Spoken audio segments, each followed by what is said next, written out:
पुढची बातमी पाहूया। सर्वोच्च न्यायालयाच्या आदेशानुसार राज्यातील रखडलेल्या स्थानिक स्वराज्य संस्थांच्या निवडणुका घेण्याची तयारी आता राज्य निवडणूक आयोगाने सुरू केली आहे। त्यानुसार नोव्हेंबरच्या पहिल्या आठवड्यामध्ये निवडणुकीची घोषणा केली जाण्याची शक्यता आहे। त्यातही राज्यातील 247 नगरपालिका आणि 147 नगरपंचायतींच्या निवडणुका डिसेंबरच्या पहिल्या आठवड्यामध्ये होण्याची शक्यताही वर्तवली जात आहे।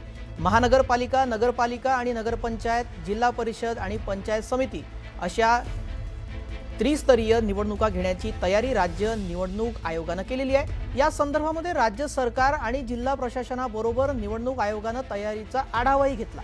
पहिल्या टप्प्यामध्ये राज्यातील 247 नगरपालिका आणि 147 नगरपंचायतींच्या निवडणुका होतील। या निवडणुका नोव्हेंबर अखेर घेण्याची योजना होती, परंतु त्या बहुधा डिसेंबरच्या पहिल्या आठवड्यामध्ये होतील अशी शक्यता आहे। विरोधकांनी मतदार याद्यांवर आक्षेप घेत निवडणुका पुढे ढकलण्याची मागणी केली होती, मात्र आता विरोधकांच्या मागणीला आयोगाने केराची टोपली दाखवली आहे का अशी चर्चा रंगली आहे।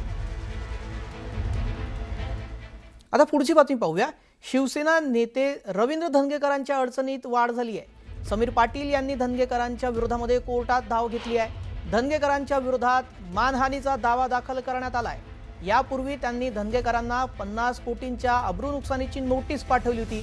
गेल्या काही दिवसांपासून धंगेकर राजकीय स्वार्थापोटी वैयक्तिक स्वरूपामध्ये आरोप करत आहेत, त्याचबरोबर मानहानी करत आहेत असा आरोप याचिकेच्या माध्यमातून करण्यात आला। पुढची बातमी पाहूया। 3 कोटींच्या डिफेंडर कारवरून बुलढाण्यामध्ये भाजपा आणि शिवसेनेत शाब्दिक युद्ध रंगलेलं आहे। भाजपचे जिल्हाध्यक्ष विजय शिंदे यांनी नवी कोरी डिफेंडर कार कोणत्या कामातील कमिशन आहे असा आरोप शिवसेना आमदार संजय गायकवाड यांच्यावर केला होता। आता या डिफेंडरचे मालक समोर आले आहेत। ठेकेदार निलेश ढवळे यांनी ही कार आपली असल्याचं सांगत त्यांच्याशी संजय गायकवाडांचा संबंध नसल्याचं स्पष्ट केलेलं आहे। आपल्याला वेगवेगळ्या गाड्या जमवण्याचा छंद असल्याचं देखील ढवळेंनी स्पष्ट केलं।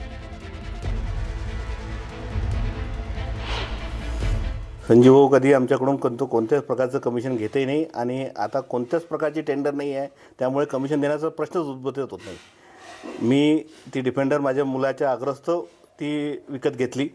मला गाडीचा एक छंद आहे, वेगवेगळ्या गाड्या हे करायचा। जसे माझ्याकडे आता MG हेक्टर आहे, त्यानंतर आता डिफेंडर घेतली। डिफेंडर घेतल्यानंतर मी भाऊला उत्साहपोटी भाऊला सांगितलं। भाऊ म्हणे मग 4-5 दिवस मी पण बघतो म्हणे कशी आहे, म्हणून मी भाऊला ती दिली।